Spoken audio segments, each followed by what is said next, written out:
Feed ഫുട്ബോളിൻ്റെ മറ്റൊരു എപ്പിസോഡിലേക്ക് എല്ലാവർക്കും സ്വാഗതം. ശരിയാണ്, ഈ മത്സരത്തെക്കുറിച്ച് സംസാരിക്കാൻ ഇത്തിരി വൈകി പോയിട്ടുണ്ട്. പെരുന്നാളിൻ്റെ തിരക്കും പരിപാടികളും ഉണ്ടായതുകൊണ്ടാണ് വീഡിയോ ചെയ്യാൻ വൈകി പോയത്. പക്ഷേ എങ്ങനെയാണ് ഈ മത്സരത്തെക്കുറിച്ച് സംസാരിക്കാതിരിക്കുക, എങ്ങനെയാണ് വീഡിയോ ചെയ്യാതിരിക്കുക? കാരണം ആ ജാതി മത്സരമായിരുന്നു സാന്റിയാഗോ ബെർണബേയിൽ നടത്തിയിട്ടുണ്ടായിരുന്നത്. അതായത് നമ്മൾ ചാമ്പ്യൻസ് ലീഗിൻ്റെ ക്വാർട്ടർ ഫൈനലിലെ ഫസ്റ്റ് ലെഗ് മത്സരങ്ങളൊക്കെ എടുത്തു കഴിഞ്ഞാൽ കിടിലൻ മത്സരങ്ങൾ തന്നെയായിരുന്നുള്ള കാര്യത്തിൽ സംശയമൊന്നുമില്ല. പക്ഷേ അതിലൊക്കെ ഒരു പടി മുന്നിൽ നിൽക്കുന്ന സ്റ്റാൻഡ് ഔട്ടായിട്ട് നിന്നിട്ടുണ്ടായിരുന്ന മത്സരം എന്ന് പറഞ്ഞാൽ സാന്റിയാഗോ ബെർണബേയിലെ ഈ ഒരു ക്ലാസിക് തന്നെയായിരുന്നു. അതായത് മാൻ സിറ്റിയും റയൽ മാഡ്രിഡും ഇപ്പോൾ റീസെൻ്റ് ആയിട്ടുള്ള ചാമ്പ്യൻസ് ലീഗിൻ്റെ ഹിസ്റ്ററി നോക്കിക്കഴിഞ്ഞാൽ ഇതിപ്പോൾ ഒരു സ്ഥിരം ഫിക്സ്ചറായിട്ട് മാറിയിരിക്കുന്ന ഒരു സാഹചര്യമാണ്. അപ്പോൾ ഇവർ തമ്മിൽ വീണ്ടും സാന്റിയാഗോ ബെർണബേയിൽ ഏറ്റുമുട്ടിയുള്ള സാഹചര്യത്തിൽ മറ്റൊരു ക്ലാസിക് പിറക്കുന്നതാണ് നമ്മൾ കണ്ടത്. 3-3 എന്നുള്ള സ്കോർ ലൈനാണ് മത്സരം അവസാനിച്ചിട്ടുണ്ടായിരുന്നത്. മത്സരത്തിലെ ചില ഗോളുകൾ എന്ന് പറഞ്ഞാൽ വേറെ ലെവല് ഗോളുകളായിരുന്നു. എൻ്റെ പൊന്നോ, ഒരു രക്ഷയില്ലാത്ത ബാങ്ങറുകളായിരുന്നു, ആബ്സല്യൂട്ട് ബാങ്ങറുകൾ. അതായത് അക്ഷരാർത്ഥത്തിൽ ബാങ്ങർ മേളയായിരുന്നു എന്ന് വരെ നമുക്ക് വേണമെങ്കിൽ പറയാൻ പറ്റും. അങ്ങനത്തെ ഗോളുകളായിരുന്നു. അപ്പോൾ മത്സരത്തിൽ മൊത്തം രണ്ട് ടീമുകളും കൂടി കമ്പൈൻ ചെയ്തെടുത്തുള്ള XG എന്ന് പറഞ്ഞാൽ 1.45 മാത്രമായിരുന്നു. അതായിരുന്നു എക്സ്പെക്റ്റഡ് ഗോളുകൾ. പക്ഷേ പിറന്ന ഗോളുകൾ 6 എണ്ണമായിരുന്നു. അതായത് എക്സ്പെക്റ്റഡ് ഗോളുകളുടെ റേഷ്യോ വളരെ കുറവായിട്ട് പോലും ഇത്തരത്തിൽ ഗോളുകൾ അടിക്കാൻ കഴിവുള്ള തരത്തിലുള്ള ഇൻഡിവിജ്വൽ പ്ലേയേഴ്സ് രണ്ട് സൈഡിലുണ്ടെന്നുള്ള കാര്യം ഓർക്കേണ്ടതായിട്ടുണ്ട്. അപ്പോൾ അത്തരത്തിൽ ആരും എക്സ്പെക്റ്റ് ചെയ്യാത്ത ഏരിയയിൽ നിന്ന് ബാങ്ങറുകൾ അടിക്കാൻ പറ്റുന്ന തരത്തിലുള്ള പ്ലേയേഴ്സ് ഉണ്ട് രണ്ട് സൈഡിലും എന്നുള്ളത് തന്നെയാണ് നമ്മൾ മനസ്സിലാക്കേണ്ടതായിട്ടുള്ള സംഭവം. അത്തരത്തിലുള്ള ക്വാളിറ്റിയുള്ള ഫുട്ബോളേഴ്സാണ് രണ്ട് സൈഡിലുണ്ടായിരുന്നത്. അപ്പോൾ ഇനിയുള്ളൊരു ചോദ്യം, ഇതിലേതായിരുന്നു ബെറ്റർ ഗോൾ എന്നുള്ളതാണ്. അതായത് മത്സരത്തിൽ റയൽ മാഡ്രിഡ് ലീഡിൽ നിൽക്കുന്ന സാഹചര്യത്തിൽ 2-1 എന്നുള്ള സ്കോർ ലൈനിൽ ലീഡിൽ നിൽക്കുന്ന സാഹചര്യത്തിൽ സെക്കൻഡ് ഹാഫിൽ ഫിലിപ്പ് വോൾട്ടർ ഫോഡൻ എന്ന് പറയുന്ന മാൻ സിറ്റിയുടെ അക്കാഡമി പ്രൊഡക്റ്റ് ആയിട്ടുള്ള മാൻ സിറ്റിയുടെ ലോക്കൽ ബോയ് ആയിട്ടുള്ള ചെങ്ങായി പ്രൊഡ്യൂസ് ചെയ്തിട്ടുള്ള ആ ഒരു ഗോൾ ഉണ്ടല്ലോ, ആ ഒരു മാജിക്കൽ സ്ട്രൈക്ക് ഉണ്ടല്ലോ, അതൊരു രക്ഷയില്ലാത്തൊരു സ്ട്രൈക്കാണ്. ലെഫ്റ്റ് ഫൂട്ട് കൊണ്ടുള്ള ആ ഒരു തണ്ടർ സ്ട്രൈക്ക്, ഒരു രക്ഷയില്ലാത്തൊരു ഗോൾ, ടിപ്പിക്കൽ ഫോഡൻ ഗോളാണത്. അതും ബെർണബേയിൽ ആ ഒരു ക്രൗഡിന് മുമ്പിൽ, ആ ഒരു അറ്റ്മോസ്ഫിയറിൽ അത്തരത്തിൽ ഒരു ഗോളടിക്കുക, അത്തരത്തിൽ തൻ്റെ ടീമിനെ മത്സരത്തിലേക്ക് തിരിച്ചു കൊണ്ടുവരിക എന്ന് പറഞ്ഞാൽ അത് എളുപ്പമുള്ളൊരു സംഭവമല്ല.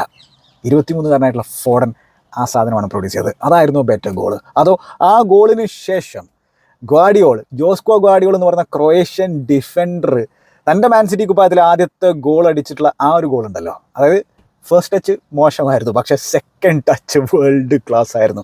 സെക്കൻഡ് ടച്ച് എന്ന് പറഞ്ഞാൽ അജാദി സ്ട്രൈക്കാണ്, റൈറ്റ് ഫുട്ട് കൊണ്ട് അടിച്ച് കയറ്റിയത് ജോസ്കോ ഗ്വാഡിയോൾ ആ ഒരു ഔട്ട്സൈഡ് ദ ബോക്സിൽ നിന്ന്. What A goal! അതായിരുന്നു ബെറ്റർ ഗോൾ. അതോ ഇനി അതിന് ശേഷം, അതായത് നമുക്കറിയാം റയൽ മാഡ്രിഡിൻ്റെ റെസിലിയൻസ് എന്താണെന്നുള്ളത്, റയൽ മാഡ്രിഡിൻ്റെ ആ ഒരു കംബാക്ക് ചെയ്യാനുള്ള മെൻറ്റാലിറ്റി എന്താണെന്ന് നമുക്കറിയാം. അപ്പോൾ അത്തരത്തിൽ മത്സരത്തിലേക്ക് റയൽ മാഡ്രിഡിനെ തിരിച്ചു കൊണ്ടുവന്ന, മൊത്തത്തിൽ ക്വാർട്ടർ ഫൈനൽ ആ ഒരു ടൈയിലേക്ക് റയൽ മാഡ്രിഡിനെ തിരിച്ചു കൊണ്ടുവന്നിട്ടുള്ള ആ ഒരു ഫെഡറിക്കോ വാൽവെർദെ എന്ന് പറയുന്ന ഉറുഗൻ മോൺസ്റ്ററുടെ എൽ ഹാൽക്കൻ്റെ ആ ഒരു വോളി, അതൊരു രക്ഷയില്ലാത്ത ഗോളാണ്. എൻ്റെ കാഴ്ചപ്പാടിൽ അതായിരുന്നു ബെറ്റർ ഗോൾ. എല്ലാം കിടിലും ഗോൾ തന്നെയാണ്, പക്ഷേ അതായിരുന്നു ബെറ്റർ ഗോൾ. ലെഫ്റ്റ് സൈഡിൽ നിന്ന് വിനി ജൂനിയർ ബോൾ റൈറ്റ് സൈഡിലൂടെ ബോക്സിലേക്ക് കയറി വന്നിട്ടുണ്ടായിരുന്ന ഫെഡറെ വാൽവെർദെ കൊടുക്കുകയാണ്. എന്നതിന് ശേഷം ഫെഡെ പ്രൊഡ്യൂസ് ചെയ്തിട്ടുള്ള ആ ഒരു സാധനം ഉണ്ടല്ലോ, അതൊരു രക്ഷയില്ല. നമുക്കറിയാം വോളി അടിച്ച് കയറ്റുക എന്ന് പറഞ്ഞാൽ തന്നെ ഭയങ്കര ബുദ്ധിമുട്ടുള്ള സംഭവമാണ്. വോളി അത്രയും പവർഫുള്ളായിട്ട് അടിക്കുക എന്ന് പറഞ്ഞാൽ അത് അതിലും ബുദ്ധിമുട്ടായിട്ടുള്ള സംഭവമാണ്. അതാണ് അവിടെ ഫെഡറിക്കോ വാൽവെർദെ ചെയ്തിട്ടുള്ളത്. അതും അത്രയും പവർഫുള്ളായിട്ടുള്ള വോളി അത്രയും പ്രിസൈസായിട്ട് അടിച്ച് കയറ്റുക എന്ന് പറഞ്ഞാൽ ഒരു രക്ഷയില്ല. എൻ്റെ പൊന്നു, അതെങ്ങാനും ഗോൾ കീപ്പർ തടയാൻ ശ്രമിച്ചിരുന്നെങ്കിൽ പണി പാളിപ്പോയനെ. അത്തരത്തിലുള്ള സ്ട്രൈക്കാണത്, ഒരു രക്ഷയില്ല, അൺസേവബിൾ. അപ്പോൾ അങ്ങനെ ആ ഗോളായിരുന്നു ബെറ്റർ. നിങ്ങളുടെ അഭിപ്രായങ്ങൾ എന്തായാലും കമൻറ്റ് ബോക്സിൽ രേഖപ്പെടുത്തുക. മത്സരത്തിൽ വേറെയും 3 ഗോളുകൾ ഉണ്ടായിരുന്നു. റോഡ്രിഗോയുടെ ഫിനിഷ്, അതിലൊരു സ്ലൈറ്റ് ഡിഫ്ലക്ഷൻ ഉണ്ട്. കമവിംഗയുടെ ഫിനിഷ്, അതിലൊരു ബിഗ് ഡിഫ്ലക്ഷൻ ഉണ്ട്. പിന്നെ ചീക്കി ആയിട്ടുള്ള ബെർണാർഡോ സിൽവയുടെ ഫ്രീ കിക്ക്, ഇതിലേതായിരുന്നു മികച്ച ഗോൾ? അഭിപ്രായങ്ങൾ രേഖപ്പെടുത്തുക. ഇനി മത്സരത്തിലേക്ക് വരുമ്പോൾ ഇവരിപ്പോൾ സ്ഥിരം കളിച്ചുകൊണ്ടിരിക്കുന്നതാണ്, നമുക്കറിയുന്നതാണ്. കഴിഞ്ഞ സീസണിലും കളിച്ചിട്ടുണ്ടായിരുന്നു. കഴിഞ്ഞ സീസണിൽ ബെർണബേയിൽ സംഭവിച്ചത്? 1-1 എന്നുള്ള സമനിലാണ് മത്സരം പിരിഞ്ഞിട്ടുണ്ടായിരുന്നത്. പിന്നീട് സെക്കൻഡ് ലെഗിൽ എറ്റിഹാദിൽ മാൻ സിറ്റി റയൽ മാഡ്രിഡിനെ തകർത്ത് തരിപ്പണമാക്കുന്നതാണ് നമ്മൾ കണ്ടത്. അപ്പോൾ കഴിഞ്ഞ സീസണിലൊക്കെ പെപ് ഗാർഡിയോളയുടെ ചാമ്പ്യൻസ് ലീഗിൽ ഒരു രീതി എന്ന് പറഞ്ഞാൽ എവയിലേക്ക് പോയിട്ട് കുറച്ചുകൂടി കൺസർവേറ്റീവായിട്ട് കളിച്ചിട്ട് അവിടെ ഒരു സമനില കൊണ്ടൊക്കെ തിരിച്ചു വന്നിട്ട് എറ്റിഹാദിൽ ടീമുകളുടെ പണ്ടം പരിപ്പളക്കുക എന്നുള്ള ഒരു സ്ട്രാറ്റജി ആയിരുന്നു കഴിഞ്ഞ ചാമ്പ്യൻസ് ലീഗിൽ സീസണിലൂടെന്നുള്ള നമ്മൾ കണ്ടിട്ടുണ്ടായിരുന്നു. അപ്പോൾ അതേപോലെ അവർ ഭയങ്കര ഹാപ്പി ആയിരിക്കും ഈ ഒരു സമനിലയിൽ. കാരണം അവരുടെ ഫോർട്രസ് ആയിട്ടുള്ള, അവരുടെ കോട്ടയായിട്ടുള്ള എറ്റിഹാദിൽ ഇതിന് ഈ ഒരു ടൈക്ക് ഒരു തീർപ്പ് കൽപ്പിക്കാം എന്നുള്ളൊരു പ്രതീതിയിൽ തന്നെയായിരിക്കും അവർ നിൽക്കുന്നുണ്ടാവുക, എന്നൊരു പ്രതീക്ഷയിൽ തന്നെയായിരിക്കും അവർ ഇരിക്കുന്നുണ്ടാവുക. പക്ഷേ ഇത് ഇപ്പോഴും ഈ ടൈ കംപ്ലീറ്റ്ലി പൂർണ്ണമായിട്ടും റയൽ മാഡ്രിഡിൻ്റെ കയ്യിൽ നിന്ന് പോയിട്ടില്ല എന്നുള്ളത് തന്നെയാണ് ഞാൻ വിശ്വസിക്കുന്നത്. അതായത് അഡ്വാൻറ്റേജ് മാഞ്ചസ്റ്റർ സിറ്റിക്ക് തന്നെയാണ്, സംശയമില്ലാത്തൊരു കാര്യമാണ്. സംശയമില്ലാത്തൊരു കാര്യമാണ്. പക്ഷേ സ്റ്റിൽ റയൽ മാഡ്രിഡ് ആയതുകൊണ്ട് തന്നെ എന്തും സംഭവിക്കാനുള്ളൊരു സാധ്യത ഇപ്പോഴും നിലനിൽക്കുന്നുണ്ട് എന്നൊരു കാര്യം ഓർക്കേണ്ടതുണ്ട്. പക്ഷേ അഡ്വാൻറ്റേജ് ഇപ്പോൾ മാൻ സിറ്റിക്ക് തന്നെയാണ്. ഇനി ഈ മത്സരത്തിലേക്ക് മാൻ സിറ്റി വരുന്നത് എന്താണ്, അവർക്ക് പ്രധാനമായിട്ട് 2 താരങ്ങളെ മിസ്സിംഗ് ആയിട്ടാണ്. അതായത് കൈൽ വോക്കറിൻ്റെ പേസ്, പ്രത്യേകിച്ച് റിക്കവറി പേസ് വിനി ജൂനിയറിനെ പോലെ റോഡ്രിഗോ പോലെയുള്ള പേസി വിങ്ങർമാർക്കിടയിൽ ഭയങ്കരമായിട്ട് യൂസ്ഫുൾ ആയേനെ. അത് ഉണ്ടായിരുന്നില്ല, അതൊരു മേജർ മിസ്സായിരുന്നു. കെവിൻ ഡെ ബ്രൂയ്ന ഇൽനെസ് മൂലം കളിച്ചിട്ടുണ്ടായിരുന്നില്ല, അതും മേജർ മിസ്സാണ്. കാരണം നമുക്കറിയാം കെവിൻ ഡെ ബ്രൂയ്ന ഒരു ടാലിസ്മാനിക് ഫിഗറാണ് മാൻ സിറ്റി സംബന്ധിച്ചിടത്തോളം. അത് ഇല്ലാതെ കൂടി, ഈവൻ എഡേഴ്സൺ ഇല്ലാതെ കൂടി തന്നെയാണ് അവർ ഇത്തരത്തിലുള്ള റിസൾട്ടുമായിട്ട് തിരിച്ചു പോകുന്നത്. അപ്പോൾ അതാണ് പറഞ്ഞത്, മാസീവ് അഡ്വാൻറ്റേജ് ആണ്. ഇവരൊക്കെ തിരിച്ചു വരാനുള്ള സാധ്യതയാണ് സെക്കൻഡ് ലെഗിലുള്ളത്. ഇനി റയൽ മാഡ്രിഡിനെ സംബന്ധിച്ചിടത്തോളം അവർക്കും ഇഞ്ചുറി പ്രശ്നങ്ങൾ, പ്രത്യേകിച്ച് ഡിഫൻസിലാണ് അവരുടെ പ്രശ്നം ഉണ്ടായിരുന്നത്. അത് നമുക്കറിയാം, അലാബയില്ല, മിലിറ്റാവോ തിരിച്ചു വന്നിട്ടുള്ളൂ. സ്റ്റാർട്ട് ചെയ്യാൻ പറ്റുന്ന തരത്തിലൊരു കോലത്തിലല്ല അതേ ഉള്ളത്, നമുക്കറിയുന്നതാണ്. നീണ്ട ഇഞ്ചുറിക്ക് ശേഷം തിരിച്ചു വന്നിട്ടുള്ള സാഹചര്യമാണ്. അപ്പോൾ ഡിഫൻസിൽ ഒരു ബിഗ് ഡിലമ ഉണ്ടായിരുന്നു കാർലോ അൻചെലോട്ടിയോളം, ആരെ സ്റ്റാർട്ട് ചെയ്യിപ്പിക്കണം. അങ്ങനെ അവസാനം അദ്ദേഹം ചെമിനിയെ തന്നെ സ്റ്റാർട്ട് ചെയ്യിപ്പിക്കാൻ തീരുമാനം എടുക്കുന്നു. നാച്ചോ കൂടി ഉണ്ടായിരുന്നു, പക്ഷേ ചെമിനിയും റുഡിഗറും സ്റ്റാർട്ട് ചെയ്യുന്ന ഒരു പരിപാടിയിലേക്ക് എത്തിപ്പെടുകയായിരുന്നു. പിന്നെന്താണ്, കീപ്പറായിട്ട് തിബോ കോർട്ടോ ഇഞ്ചുറി ആയിട്ട് പുറത്തിരിക്കുന്ന സാരം നമുക്കറിയുന്നതാണ്. ലുലിനാണ് കീപ്പറായിട്ട് ഉണ്ടായിരുന്നത്. ഡിഫൻസിലേക്ക് നോക്കിക്കഴിഞ്ഞാൽ പിന്നെ ലെഫ്റ്റ് ബാക്കായിട്ട് മെൻഡിയും റൈറ്റ് ബാക്കായിട്ട് കാർവഹാലും സ്റ്റാർട്ട് ചെയ്യുന്നു. മിഡ്ഫീൽഡിലേക്ക് പോയി കഴിഞ്ഞാൽ മിഡ്ഫീൽഡിൽ ടോണി ക്രോസിനോടൊപ്പം കമവിംഗും ഫെഡറിക്കോ വാൽവർദിയും സ്റ്റാർട്ട് ചെയ്യുന്നു. പിന്നെ ഇവർക്ക് മുമ്പിലായിട്ട് ജൂഡ് ബെല്ലിംഗാം, അറ്റാക്കേഴ്സിന് ജസ്റ്റ് പുറകിലായിട്ട് ജൂഡ് ബെല്ലിംഗാം. പിന്നെയോ ലെഫ്റ്റ് സൈഡ് കോൺസെൻട്രേറ്റ് ചെയ്തിട്ട് റോഡ്രിഗോയെ ലെഫ്റ്റ് വിങ്ങിൽ കളിപ്പിക്കുന്നു, വിനി ജൂനിയറിനെ കുറച്ചുകൂടി ഇൻസൈഡായിട്ട് കളിപ്പിക്കുന്ന ഒരു സാഹചര്യം ആണ് നമ്മൾ കണ്ടിട്ടുണ്ടായിരുന്നത്. ഫോൾസ് 9 എന്ന് പറയാം, പക്ഷേ സ്റ്റിൽ അദ്ദേഹം കൂടുതലും ലെഫ്റ്റ് സൈഡ് ഓറിയൻറ്റഡ് ആയിട്ടാണ് കളിക്കുന്നുണ്ടായിരുന്നത്. അപ്പോൾ അവർ തമ്മിലുള്ള ആ ഒരു കോമ്പിനേഷൻ പ്ലേയിലൂടെ മാൻ സിറ്റിയുടെ ആ ഒരു കൈൽ വാക്കർ ഇല്ലാത്ത ഏരിയയെ എക്സ്പ്ലോയിറ്റ് ചെയ്യുക എന്നുള്ള ഒരു ചിന്തയുടെ പുറത്താണ് ആ ഒരു പരിപാടി കാർലോ അൻചെലോട്ടി മുമ്പോട്ട് വെച്ചിട്ടുണ്ടായിരുന്നത്. അതൊരു പരിധി വരെ സക്സസ്ഫുൾ ആകുന്ന ഒരു സാഹചര്യം നമുക്ക് കാണാൻ പറ്റുന്നുണ്ടായിരുന്നു. ഇനി മത്സരത്തിൽ കാർലോ അൻചെലോട്ടിയുടെ ടാക്ടിക്സ് എങ്ങനെ വർക്കായി ഫസ്റ്റ് ഹാഫിൽ, അതുപോലെ പെപ് ഗോർഡിയുടെ സിറ്റി എങ്ങനെ മത്സരത്തിലേക്ക് സെക്കൻഡ് ഹാഫിൽ തിരിച്ചു വന്നു, അതിനെക്കുറിച്ചൊക്കെ നമുക്ക് സംസാരിക്കണം. മാൻ സിറ്റിയുടെ ലൈനപ്പിലേക്ക് പോയി കഴിഞ്ഞാൽ ഞാൻ പറഞ്ഞു ഇത്തരത്തിലുള്ള ആബ്സെൻറ്റീസ് ഉണ്ടായിരുന്നു, പക്ഷേ സ്റ്റിൽ ഒരു സ്ട്രോങ് ലൈനപ്പ് തന്നെയാണ്. കൈൽ വാക്കർ ഉണ്ടായിരുന്നില്ല, പകരം അക്കാഞ്ചി റൈറ്റ് ബാക്കിൽ സ്റ്റാർട്ട് ചെയ്യുന്നു. ഡിഫൻസിൽ റുബൻ ഡിയാസും സ്റ്റോൺസും ലെഫ്റ്റ് ബാക്കായിട്ടും ഗ്വാഡിയോളും സ്റ്റാർട്ട് ചെയ്യുന്ന ഒരു സാഹചര്യം, കീപ്പറായിട്ട് ഒർത്തേഗ. പിന്നെന്താണ്, മിഡ്ഫീൽഡിലേക്ക് പോയി കഴിഞ്ഞാൽ റോഡ്രി കൊവാച്ചിച്ചിനെ സ്റ്റാർട്ട് ചെയ്യിപ്പിക്കാനുള്ള തീരുമാനം എടുക്കുന്നു. അതുപോലെ തന്നെ ബെർണാർഡോ സിൽവ റൈറ്റിൽ, ലെഫ്റ്റിൽ ഗ്രീലിഷ്, ഫിൽ ഫോഡൻ ആ ഒരു 10 ആയിട്ട്, സ്ട്രൈക്കറായിട്ട് ഏർലിംഗ് ഹാലണ്ട് ലൈന് ലീഡ് ചെയ്യുന്നു. ഇതായിരുന്നു മാൻ സിറ്റിയുടെ ലൈനപ്പ്.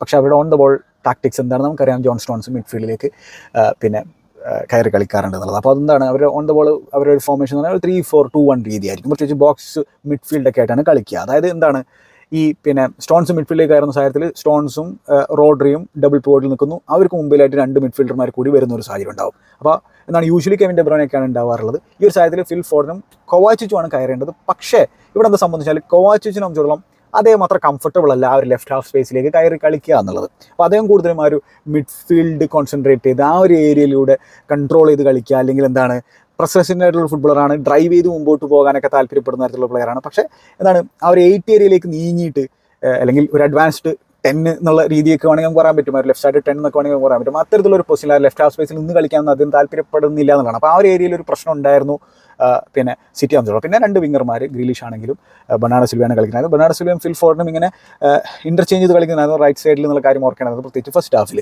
അതുപോലെ ഫോർഡൻ പുറകിലേക്ക് ഡ്രോപ്പ് ചെയ്ത് വരുന്ന സാഹചര്യം ഉണ്ടായിരുന്നു. പക്ഷേ എന്താണ്, അദ്ദേഹം ഡ്രോപ്പ് ചെയ്ത് വരുന്ന സാഹചര്യത്തിൽ അദ്ദേഹത്തിന് ആ ഒരു പ്രത്യേകിച്ച് ലെഫ്റ്റ് ഹാഫ് സ്പേസിൽ ഒരാളെ കണ്ടെത്താൻ പറ്റുന്നുണ്ടായിരുന്നില്ല പാസ് ചെയ്യാനെന്നുള്ളതൊക്കെ ഓർക്കേണ്ടത്. മാത്രമല്ല റയൽ മാഡ്രിഡിൻ്റെ പ്രസ്സിങ് മികച്ചതായിരുന്നു ഫസ്റ്റ് ഹാഫിൽ പ്രത്യേകിച്ച്. അപ്പോൾ അതാണ്. ഇനി റയലിൻ്റെ ടാക്ടിക്സിലേക്ക് കടന്നു കഴിഞ്ഞാൽ ഈ മാൻ സിറ്റിയുടെ ആ ഒരു ഏരിയയിൽ നിന്ന് തന്നെ അവരെ ബിൽഡ് ചെയ്യാൻ പിന്നെ ബുദ്ധിമുട്ടിക്കുന്ന ഒരു പരിപാടി റയൽ ചെയ്യുന്നുണ്ടായിരുന്നു. അർത്ഥത്തിൽ അവർ ഫ്രണ്ട് ഫുട്ടിൽ പ്രസ് ചെയ്യാൻ ശ്രമിക്കുന്നുണ്ടായിരുന്നു, പാസിംഗ് ലൈന് കട്ട് ചെയ്യാൻ ശ്രമിക്കുന്നുണ്ടായിരുന്നു. അതൊക്കെ നമുക്ക് കാണാൻ സാധിക്കുന്നുണ്ടായിരുന്നു ഫസ്റ്റ് ഹാഫിൽ. സെക്കൻഡ് ഹാഫിൽ അവർ പുറകിലേക്ക് വലിഞ്ഞു. അതിന് അവർ പിന്നെ എന്താ പറയുക, വില കൊടുക്കേണ്ട ഒരു സാഹചര്യം നമുക്ക് കാണാനിടയായി. അപ്പോൾ എന്താണ്, മാൻ സിറ്റിയെ ആ ഒരു അവരുടെ ഏരിയയിൽ തന്നെ പ്രസ് ചെയ്ത് കഴിഞ്ഞാൽ അവരുടെ വളരെ സൗണ്ടായിട്ടുള്ള ഫുട്ബോളേഴ്സ് ആയിട്ടുള്ള, വളരെ ടെക്നിക്കലായിട്ടുള്ള ഫുട്ബോളേഴ്സ് ആയിട്ടുള്ള ഈവൻ റോഡ്രി പോലും മിസ്റ്റേക്ക് വരുന്ന ഒരു സാഹചര്യം നമുക്ക് ഈ മത്സരത്തിൽ കാണാൻ സാധിക്കുന്നുണ്ടായിരുന്നു. അതായത് കഴിഞ്ഞ മത്സരത്തിലും പ്രീമിയർ ലീഗിൽ ക്രിസ്റ്റൽ പാലസിനെതിരെയും റോഡ്രി സ്ലോപ്പിയാകുന്ന അവസരങ്ങളുണ്ടായിരുന്നു. അതേപോലെ തന്നെ ഈ മത്സരത്തിലും ഫസ്റ്റ് ഹാഫിൽ നമുക്കത് കാണാൻ സാധിക്കുന്നുണ്ടായിരുന്നു. അതിനൊന്ന് എന്താണ്, നിരന്തരം മത്സരങ്ങൾ കളിച്ചുകൊണ്ടിരിക്കുകയാണ് റോഡ്രി തന്നെ മത്സരത്തിന് ശേഷം പറഞ്ഞു തനിക്ക് റെസ്റ്റ് ആവശ്യമുണ്ട് എന്നുള്ളത്. അപ്പോൾ ലൂട്ടൺ ടൗണിനെതിരെയുള്ള ഈ വീക്കെൻഡിലെ മത്സരത്തിൽ അദ്ദേഹത്തിന് റെസ്റ്റ് കൊടുക്കുമെന്നാണ് ഞാൻ പ്രതീക്ഷിക്കുന്നത്. അപ്പോൾ അത് പിന്നെ റോഡ്രി പെപ് ഗാർഡിയോളയോളം ഏറ്റവും ഇമ്പോർട്ടൻ്റ് ആയിട്ടുള്ള പ്ലെയറാണ്. അപ്പോൾ എല്ലാ മത്സരവും കളിക്കേണ്ട ഒരു സാഹചര്യമാണ് അതിനുള്ളത്. പക്ഷേ അദ്ദേഹത്തിന് റെസ്റ്റ് ആവശ്യമുണ്ട്. നിരന്തരം ഫുട്ബോൾ കളിച്ചുകൊണ്ടിരിക്കുകയാണ്, അതായത് എവറി 3 ഡേയ്സ് ഫുട്ബോൾ കളിച്ചുകൊണ്ടിരിക്കുകയാണ്. അപ്പോൾ ഫറ്റീഗ് സ്വാഭാവികമായിട്ടും വരും. പിന്നെ ഒരു ബെർണബിയിലെ ക്രൗഡിൻ്റെ ഒരു ഇമ്പാക്റ്റ്, അതുപോലെ തന്നെ മൊത്തം പിന്നെ റയൽ മാഡ്രിഡിൻ്റെ പ്രസ്സിങ്ങിൻ്റെ ഒരു ഇമ്പാക്റ്റ് നമുക്ക് കാണാൻ പറ്റുന്നുണ്ടായിരുന്നു.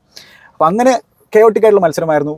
പൊസിഷൻ 2 ടീമുകളും ലൂസ് ചെയ്യുന്ന സാഹചര്യം ഉണ്ടായിരുന്നു, 2 ടീമുകളും സ്ലോപ്പി ആകുന്ന സാഹചര്യങ്ങളുണ്ടായിരുന്നു പൊസിഷനിൽ എന്നുള്ളതും എടുത്ത് പറഞ്ഞ ഒരു സംഭവമാണ്. പക്ഷേ ഇവർക്കൊക്കെ ഇടയിൽ ഒട്ടും പൊസിഷനിൽ സ്ലോപ്പി ആകാത്തൊരു മനുഷ്യൻ റയൽ മാഡ്രിഡിലുണ്ടായിരുന്നു, ടോണി ക്രോസ് എന്ന് പറയുന്ന മജീഷ്യൻ. എത്രയാണ് നമ്മൾ ഈ ചങ്ങായിനെ കുറിച്ച് സംസാരിച്ചുള്ളത്? ഇനിയും എത്ര സംസാരിച്ചാലാണ് മതിയാവുക? കാരണം ആ ജാതി പ്ലെയറാണ്, ഒരു രക്ഷയുണ്ടായിരുന്നില്ല. ഫസ്റ്റ് ഹാഫിൽ ചെങ്ങായി നടത്തിയിട്ടുള്ള ഇൻ്റർസെപ്ഷൻസ്, ചെങ്ങായി നടത്തിയിട്ടുള്ള റിക്കവറീസ്, അദ്ദേഹത്തിൻ്റെ ഗെയിം റീഡിങ് എബിലിറ്റിയാണ്. ഒരുപാട് ലെഗ്സ് ഒന്നുമില്ല, ആ അത്ലറ്റിക് ആയിട്ടുള്ള ഒരു പ്ലെയറേ അല്ല ടോണി ക്രോസ്. പക്ഷേ അദ്ദേഹത്തിന് അറിയാം എവിടെ നിൽക്കണം, ആ പൊസിഷനാണ് നമ്മൾ മനസ്സിലാക്കേണ്ടത്. ഫിൽഫോർഡിൻ്റെ കൂടെ പലപ്പോഴായിട്ട് നമുക്ക് അദ്ദേഹത്തെ കാണാൻ സാധിക്കുമായിരുന്നു. ഫിൽഫോർഡിൽ അട്രാക്ട് ചെയ്ത് കളിക്കുന്നുണ്ടായിരുന്നു ടോണി ക്രോസ്. കാരണം അതൊരു ഡേഞ്ചറസ് ആയിട്ടുള്ള ഒരു കസ്റ്റമറാണ് ഫിൽഫോർഡ് എന്നുള്ളത് അവർക്കറിയാം, പ്രത്യേകിച്ച് കെവിൻ ഡെ ബ്രൂയിൻ്റെ അഭാവത്തിൽ.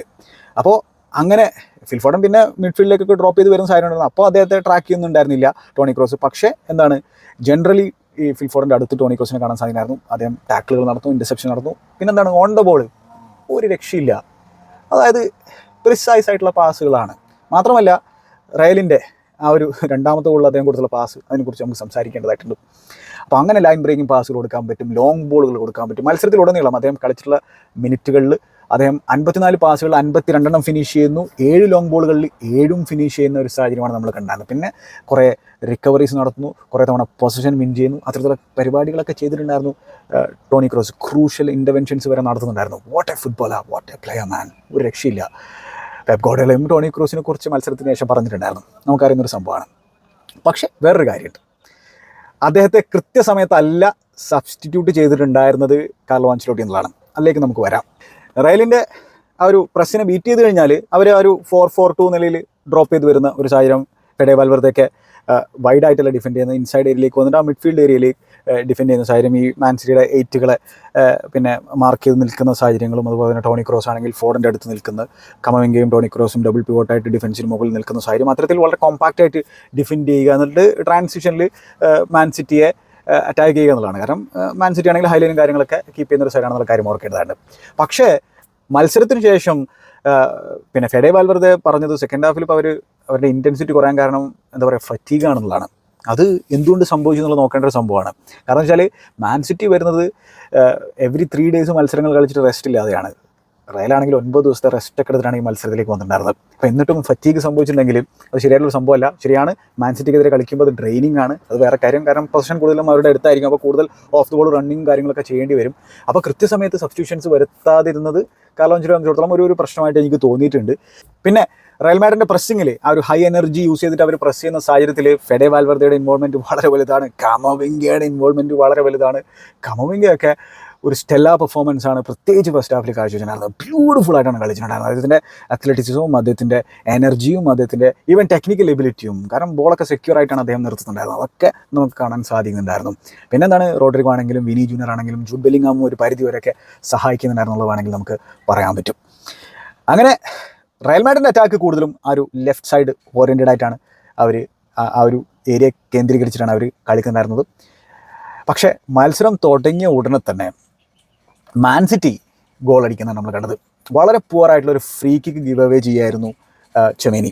അനാവശ്യമായിട്ടുള്ള ഫ്രീ കിക്ക്, ഗ്രിലിഷിനെ ഫൗൾ ചെയ്യുന്നു ഫൈനൽ തേർഡിൽ, യെല്ലോ കാർഡ് വാങ്ങിക്കൂട്ടുന്നു. ആ യെല്ലോ കാർഡ് വലിയൊരു ഇമ്പാക്റ്റ് ഉണ്ടാക്കുകയാണ്. കാരണം അടുത്ത ലെഗിൽ ചെമേനി കളിക്കാൻ പറ്റില്ല, ബാനാണ് കിട്ടിയിരിക്കുന്നത്. അങ്ങനെ ആ ഫ്രീ കിക്ക് എടുക്കുന്നത് ബെർണാർഡോ സിൽവയാണ്. അപ്പോൾ ആ ഒരു സാഹചര്യത്തിൽ ലുനിൻ തൻ്റെ റൈറ്റ് സൈഡിൽ ഒരുപാട് ഗ്യാപ്പ് വെക്കുന്നുണ്ട്. അദ്ദേഹം ഒരിക്കലും പ്രതീക്ഷിക്കുന്നില്ല അവിടേക്ക് ബെർണാർഡോ സിൽവ അടിക്കുന്നുള്ളത്. പക്ഷേ വളരെ ചീക്കിയായിട്ട് അവിടേക്ക് തന്നെ ബെർണാർഡോ സിൽവ അടിക്കുന്നു. വളരെ പ്രിസൈസ് ആയിട്ട് ചാടി നോക്കുന്നുണ്ട് ലുനിൻ, സേവ് ചെയ്യാൻ ശ്രമിക്കുന്നുണ്ട്, പക്ഷേ രക്ഷയില്ല. ലുനിൻ്റെ മിസ്റ്റേക്കാണ്. ഇനി ഇതിൽ മിസ്റ്റേക്ക് വരുത്തി, മത്സരത്തിൻ്റെ തുടക്കത്തിലാണ് മിസ്റ്റേക്ക് വരുന്നത്. പക്ഷേ പിന്നീടുള്ള ലുനിൻ്റെ പെർഫോമൻസ് നല്ലതായിരുന്നതാണ്. അപ്പോൾ അത് എന്താ പറയുക, ഒരു ഗ്രേറ്റ് ടെമ്പർമെൻ്റ് ഒരു പ്ലെയറിൽ ഉണ്ട് എന്നുള്ളതാണ് ഞാൻ മനസ്സിലാക്കുന്നത്. പിന്നെ അദ്ദേഹത്തിൻ്റെ ഡിസ്ട്രിബ്യൂഷനിലൊക്കെ ആ ഒരു ക്വാളിറ്റി നമുക്ക് കാണാൻ സാധിക്കുന്നുണ്ടായിരുന്നു. അപ്പോൾ അതിന് നമുക്ക് അദ്ദേഹത്തിന് ക്രെഡിറ്റ് കൊടുക്കണം. ആ ഒരു ആദ്യത്തെ മിനിറ്റിൽ തന്നെ അത്തരത്തിലുള്ള മിസ്റ്റേക്ക് വരുത്തിയിട്ട് പിന്നെ ഒരു കപ്പിച്ചുലേഷൻ സംഭവിക്കാതെ, അല്ലെങ്കിൽ മൊത്തത്തിൽ നെർവസ് ആകാതെ. നമുക്കറിയാം ഡൊണറൂമ ആ ഒരു പിന്നെ PSG ബാഴ്സലോണ മത്സരത്തിൽ എന്താണ് സംഭവിച്ചെന്നുള്ളത്. കാരണം അദ്ദേഹം തുടക്കത്തിലെ നെർവി ആയിരുന്നു, പിന്നെ മത്സരത്തിൽ ഉടനീളം നെർവി ആയിപ്പോയി. ഇവിടെ അങ്ങനെ സംഭവിക്കുന്നില്ല. അതിന് നമുക്ക് ലുനിന് ക്രെഡിറ്റ് കൊടുക്കണം. അങ്ങനെ എന്തായാലും ബെർണാർഡോ സിൽവ ബെർണബേയിൽ മാൻ സിറ്റിക്ക് ലീഡ് നേടിക്കൊടുക്കുകയാണ്. ഗ്രേറ്റ് സ്റ്റാർട്ട് മാൻ സിറ്റിക്ക്, ഗ്രേറ്റ് സ്റ്റാർട്ട്. അങ്ങനെ പിന്നെ മാൻ സിറ്റി ആ ഒരു പൊസിഷൻ അവരുടെ ആ ഒരു ഏരിയയിൽ കൺട്രോൾ ചെയ്യാനുള്ള ശ്രമവും അങ്ങനെ എന്താ പറയുക അവരുടെ യൂഷ്വൽ രീതി ഉണ്ടല്ലോ, ബോൾ കീപ്പ് ചെയ്തിട്ട് കളിക്കാനുള്ള ശ്രമം നടന്നു. പക്ഷേ ഈ റയലിൻ്റെ പ്രസ്സിങ് നല്ലതായിരുന്നു ഞാൻ പറഞ്ഞു. അങ്ങനെ ഈ റോഡ്രി സ്ലോപ്പി ആകുകയാണ്. റോഡ്രിയുടെ കൊവാച്ചിച്ചിൻ്റെ മിഡ് ഏരിയയിൽ നിൽക്കുന്ന കൊവാച്ചിന് കൊടുത്തുള്ള പാസ് നല്ലതായിരുന്നില്ല. ഫെഡറിക്കോ വാൽവെർദെ അത് ഇൻ്റർസെപ്റ്റ് ചെയ്യുന്നു. അതിന് ശേഷം അത് ബോക്സിലേക്ക് എത്തുകയാണ് റയൽ മാഡ്രിഡ്. പക്ഷേ അവിടെ ബോക്സിൽ കൃത്യമായിട്ടുള്ളൊരു ഇൻ്റർവെൻഷൻ നടത്തുന്നത് ഗ്വാർഡിയോളാണ്. അങ്ങനെ രക്ഷപ്പെടുത്തുകയാണ് മാൻ സിറ്റി അവിടെ. പിന്നെ ഇതിനിടയിൽ ഹാളണ്ടിൻ്റെ ഒരു അറ്റാക്ക് നമ്മൾ കാണുന്നു. ഹാളണ്ടിൻ്റെ ഒരു ഷോട്ട് ലുനിൻ സേവ് ചെയ്യുന്നൊരു സാഹചര്യം. ഗ്വാർഡിയോൾ മുമ്പോട്ട് കയറിയിട്ടുള്ള ആ ഒരു ലെഫ്റ്റ് ഹാഫ് സ്പേസിലേക്ക് നീങ്ങിയതിന് ശേഷം ഹാളണ്ടിനെ ബോക്സിൻ്റെ ലെഫ്റ്റ് സൈഡിൽ റിലീസ് ചെയ്തുള്ളൊരു സാഹചര്യമാണ്. അപ്പോൾ അതിനുശേഷം പിന്നെ ഹാളണ്ടിനെ സംബന്ധിച്ചോളം മത്സരത്തിലൊരു സ്നിഫ് പോലും അദ്ദേഹത്തിന് കിട്ടിയിട്ടുണ്ടായിരുന്നില്ല. അതാണ് പിന്നെ ഒരു ലെഫ്റ്റ് സൈഡിൽ നിന്ന് ഒരു ക്രോസിൽ നിന്ന് ഒരു ഹെഡ് ചെയ്യാനുള്ള ശ്രമം, പക്ഷേ അത് ഫൗളായിട്ട് പോകുന്നൊരു സാഹചര്യമാണ്. അല്ലാത്ത പക്ഷം ഒന്നുമില്ല. കാരണം എന്ന് വെച്ചാൽ റുഡിഗർ കംപ്ലീറ്റ്ലി ഹാളണ്ടിനെ പൂട്ടിക്കളഞ്ഞിട്ടുള്ളൊരു മത്സരമാണ്. ഈ റുഡിഗറിനെ സംബന്ധിച്ചിടത്തോളം ഈ സീസണിൽ യൂറോപ്പിലെ തന്നെ ഏറ്റവും മികച്ച ഡിഫൻഡർമാരുടെ പട്ടിക നോക്കിക്കഴിഞ്ഞാൽ അദ്ദേഹത്തെ നമ്മൾ മുൻപന്തിയിൽ തന്നെ പെടുത്തണം എന്നുള്ളതാണ് എൻ്റെ ഒരു കാഴ്ചപ്പാട്. കാരണം അത്തരത്തിലുള്ളൊരു സീസണാണ്, വളരെ അണ്ടർ റേറ്റഡ് ആയിട്ടുള്ള സീസണാണ് ചെങ്ങായിക്ക് ഉണ്ടായിട്ടുള്ളത്. പക്ഷേ ആരും അതിനെക്കുറിച്ച് കാര്യമായിട്ട് സംസാരിക്കുന്നില്ല എന്നുള്ളതാണ്. റയൽ മാഡ്രിഡ് ഒരുപാട് ഡിഫൻസീവ് പ്രശ്നങ്ങളും കാര്യങ്ങളൊക്കെ ഉണ്ടായിട്ടുള്ളൊരു സീസണിൽ റുഡിഗർ ഇങ്ങനെ തല ഉയർത്തി നിൽക്കുകയാണ് ഈ സീസണിൽ. അദ്ദേഹത്തിൻ്റെ ഗെയിമിലുള്ള ഇമ്പ്രൂവ്മെൻറ്റ് വേറെ ലെവലാണെന്നുള്ളതാണ്. ഹാളണ്ടിനെ കംപ്ലീറ്റ്ലി പൂട്ടിക്കളഞ്ഞു. അവിടെ ഹാളണ്ടിനെ സംബന്ധിച്ചിടത്തോളം ഒരു 2v1 സിറ്റുവേഷനാണ് റയൽ മാഡ്രിഡ് ഉണ്ടാക്കിയിട്ടുണ്ടായിരുന്നത്. ഞാൻ പറഞ്ഞല്ലോ മാൻ സിറ്റിയുടെ ഒരു കൺസർവേറ്റീവ് അപ്രോച്ച് ആയിരുന്നു. അവർ മിക്സ് ചെയ്തിട്ടാണ് കളിക്കുന്നുണ്ടായിരുന്നത്. അവർ ലോങ് ബോളുകളും കാര്യങ്ങളും കൊടുക്കുന്നുണ്ടായിരുന്നു. അത്തരത്തിൽ പിന്നെ സെക്കൻഡ് ബോൾ വിൻ ചെയ്തിട്ട് അങ്ങനെ അറ്റാക്ക് ചെയ്യാന്നുള്ള ശ്രമം, അല്ലെങ്കിൽ ഹാളണ്ട് ഹോൾഡപ്പ് ചെയ്യും എന്നിട്ട് പിന്നെ അറ്റാക്ക് ചെയ്യാന്നുള്ള ഒരു ചിന്തയുടെ പുറത്താണ്. പക്ഷേ ഹാളണ്ടിന് ഹോൾഡപ്പ് ചെയ്യാൻ പറ്റണ്ടേ, ഹോൾഡപ്പ് ചെയ്യാൻ സമ്മതിക്കണ്ടേ? റുഡിഗർ ആ ജാതി ലെവലിലാണ് നിൽക്കുന്നത്. എവിടെ എന്ത് ഹോൾഡപ്പ്? ആകെ ഒരു തവണ എങ്ങാനും ഫൗള് വിൻ ചെയ്തു ഹാളണ്ട്, അത് മാത്രമേ ഉണ്ടായിട്ടുള്ളൂ. അല്ലാത്ത പക്ഷം ഒരു തരത്തിലും ഒന്നും ചെയ്യാൻ ഹാളണ്ടിന് പറ്റിയിട്ടില്ല. അവിടെ ഒരു 2v1 സിറ്റുവേഷനാണ്. നല്ല രീതിയിലാണ് ചെമേനിയും റുഡിഗറും കമ്മ്യൂണിക്കേറ്റ് ചെയ്തെങ്കിലും ഈ ചെമേനിയുടെ അടുത്തേക്ക് ഹാളണ്ടിന് പോകാൻ പറ്റിയിട്ടുണ്ടായിരുന്നില്ല. അങ്ങനെയല്ലേ ഒന്ന് മാറി നിന്ന് ശ്രമിച്ചൂടെ? ഒരു രക്ഷയില്ല. അവിടെ റുഡിഗറിൻ്റെ അടുത്ത് തന്നെയായിരുന്നു ഹാളണ്ട് ഉണ്ടായിരുന്നത്. റുഡിഗർ പൂട്ടിക്കളഞ്ഞു. ഇപ്പോൾ 2v1 ആണെന്ന് പറയുമെങ്കിലും റുഡിഗർ തന്നെയാണ് കംപ്ലീറ്റ്ലി ഹാളണ്ടിനെ നള്ളിഫൈ ചെയ്തിട്ടുണ്ടായിരുന്നത്. എടുത്ത് പറയേണ്ടതായിട്ടുള്ള സംഭവമാണ്. ഒരു രക്ഷയില്ലാത്ത 1v1 ഡിഫെൻഡിങ് ആണ് നമുക്കവിടെ കാണാൻ സാധിക്കുന്നത്. ഒരു രക്ഷയില്ല, ബ്യൂട്ടിഫുൾ ഡിഫെൻഡിങ്. അപ്പോൾ അങ്ങനെ മത്സരം പുരോഗമിക്കുകയാണ്. എങ്ങനെയാണ് പിന്നെ റയൽ മാഡ്രിഡ് ഈക്വലൈസർ നേടുന്നു വെച്ചാൽ അഗൈൻ ടോണി ക്രോസിൻ്റെ ഇൻവോൾവ്മെൻറ്റ് അതിലുണ്ട്. ടോണി ക്രോസ് ആസ് യൂഷ്വൽ ആ ഒരു ലോങ് ബോൾ കൊടുക്കുകയാണ് മിഡ്ഫീൽഡ് ഏരിയയിൽ നിന്ന് കാർവാലിലേക്ക്. കാർവാൽ ആ ഒരു ഡീപ്പ് അറ്റാക്കിംഗ് ഏരിയയിൽ റൈറ്റ് വിങ്ങിൽ നിൽക്കുകയാണ്. അദ്ദേഹം ബോൾ റിസീവ് ചെയ്യുന്നു. എന്നതിന് ശേഷം അത് കമവിംഗയ്ക്ക് കൊടുക്കുകയാണ്. ആ ഒരു റൈറ്റ് ഹാഫ് സ്പേസിൽ നിൽക്കുന്ന കമവിംഗയുടെ അടുത്ത് ഗ്രീലിഷ് ഉണ്ട്. അപ്പോൾ ഗ്രീലിഷ് അവിടെ ടാക്കിൾ ചെയ്തോളൂ എന്നുള്ളൊരു വിശ്വാസം ഉണ്ടായിരിക്കും. പക്ഷേ അവിടെ കമവിംഗയുടെ ആ ഒരു എനർജി ഗ്രീലിഷിന് മറികടന്ന് പോവുകയാണ്. ഗ്രീലിഷിന് എത്തിപ്പെടാൻ പറ്റുന്നില്ല. വേറെ ആരും ക്ലോസ് ഡൗൺ ചെയ്യുന്നില്ല. കമവിംഗ അവിടെ നിന്ന് ഒരു ഷോട്ട് അടിക്കുന്ന ആരും പ്രതീക്ഷിക്കുന്നുണ്ടാവില്ല എന്നാണ് ഞാൻ മനസ്സിലാക്കുന്നത്. പക്ഷേ ഔട്ട്സൈഡ് ദ ബോക്സിൽ നിന്ന് അദ്ദേഹം ഒരു അറ്റംപ്റ്റ് നടത്തുകയാണ്. ലോട്ടറി എടുത്താലേ അടിക്കുകയുള്ളൂ. അപ്പോൾ അങ്ങനെ അവിടെ ഒരു ലോട്ടറി എടുക്കുകയാണ്. ആ ഒരു ഷൂട്ട് ചെയ്യാന്നുള്ള ലോട്ടറി എടുക്കുകയാണ് കമവിംഗ. അത് ഡിഫ്ലക്ട് ചെയ്തിട്ട് ഒരു മാസീവ് ഡിഫ്ലക്ഷനാണ്. ഡിഫ്ലക്ട് ചെയ്തിട്ട് കീപ്പർ അംശോളം ഒന്നും ചെയ്യാൻ പറ്റില്ല, വലയിലേക്ക് പോവുകയാണ്. ബെർണബി അങ്ങോട്ട് ഇറപ്റ്റ് ആണ്. അങ്ങനെ 1-1 എന്നുള്ള നിലയിലേക്ക് വരുന്നു. പക്ഷേ അവിടെ നിന്ന് ഉടനെ തന്നെ സെക്കൻഡുകൾക്കുള്ളിൽ തന്നെ റയൽ മാഡ്രിഡ് രണ്ടാമത്തെ ഗോൾ അടിക്കുകയാണ്. മത്സരം കംപ്ലീറ്റ്ലി ടേൺ അറൗണ്ട് ചെയ്യണം. അതെങ്ങനെയാണ് സംഭവിക്കുന്നത്? അവിടെ റയൽ മാഡ്രിഡ് പൊസിഷനിൽ ഇരിക്കുകയാണ്. ടോണി ക്രോസ് വളരെ ഡീപ്പായിട്ട് അദ്ദേഹത്തിൻ്റെ അടുത്താണ് ബോൾ ഇരിക്കുന്നത്. അപ്പോൾ ആ ഒരു സാഹചര്യത്തിൽ അദ്ദേഹത്തിന് ഇനി ആ ഒരു മിഡ് ഏരിയയിലേക്ക് പാസ് കൊടുക്കണം. അവിടേക്ക് ഡ്രോപ്പ് ചെയ്ത് വന്നിട്ടുള്ളത് വിനി ജൂനിയറാണ്. അപ്പോൾ ഈ വിനി ജൂനിയറിൻ്റെയും റോഡ്രിഗോയുടെയും പൊസിഷനിങ് ശരിക്കും മാൻ സിറ്റി സംബന്ധിച്ചോളം എഡ്ഡങ്ങർ ഉണ്ടാക്കിയിട്ടുണ്ടായിരുന്നു. അവർക്ക് അറിയുന്നില്ല ആരെങ്ങനെ ട്രാക്ക് ചെയ്യണം എന്നുള്ളത്. അപ്പോൾ വിനി ജൂനിയർ ഈ മിഡ്ഫീൽഡിലേക്ക് ഇറങ്ങി എന്നുള്ള സാഹചര്യത്തിൽ എന്താണ്, ഒരു ഡിഫൻഡർ അദ്ദേഹത്തിലേക്ക് അട്രാക്ട് ചെയ്യപ്പെടും സ്വാഭാവികമായിട്ടും. പക്ഷേ ഒരു നോമാൻസ് ലാൻഡിലാണ് നിൽക്കുക അവിടെ ആ ഒരു ഡിഫൻഡർ. അപ്പോൾ ടോണി ക്രോസിൻ്റെ മനോഹരമായിട്ടുള്ള ലൈൻ ബ്രേക്കിംഗ് പാസ് വിനി ജൂനിയറിലേക്ക് എത്തുന്നു. വിനി ജൂനിയർ അവിടെ നിന്ന് ടേൺ ചെയ്യുന്നു. അതിന് ശേഷം ഒടുക്കത്തെ ഹൈലൈനാണ് അവിടെ മാൻ സിറ്റി കീപ്പ് ചെയ്യുന്നത്. മാൻ സിറ്റി സംബന്ധിച്ചോളം അവരെന്താണ് ഈ മിഡ്ഫീൽഡും ഡിഫൻസും തമ്മിലുള്ള ഗ്യാപ്പ് വളരെ കുറച്ചായിട്ട് അവർക്ക് ഈ കൗണ്ടർ പ്രസിന് വേണ്ടിയിട്ടാണ് അത് ചെയ്യുന്നത്. പക്ഷേ ഇത് ഭയങ്കര ഹൈ ആണ് ആ ഒരു ഡിഫൻസീവ് ലൈൻ. ഹൈ എന്ന് പറഞ്ഞു കഴിഞ്ഞാൽ എന്താണ്, റയൽ മാഡ്രിഡ് ഏരിയയിലാണ് നിൽക്കുന്നത്. അപ്പോൾ അവിടെ ഒരു ഓഫ് സൈഡ് ട്രാപ്പിനുള്ള സാധ്യതയില്ല.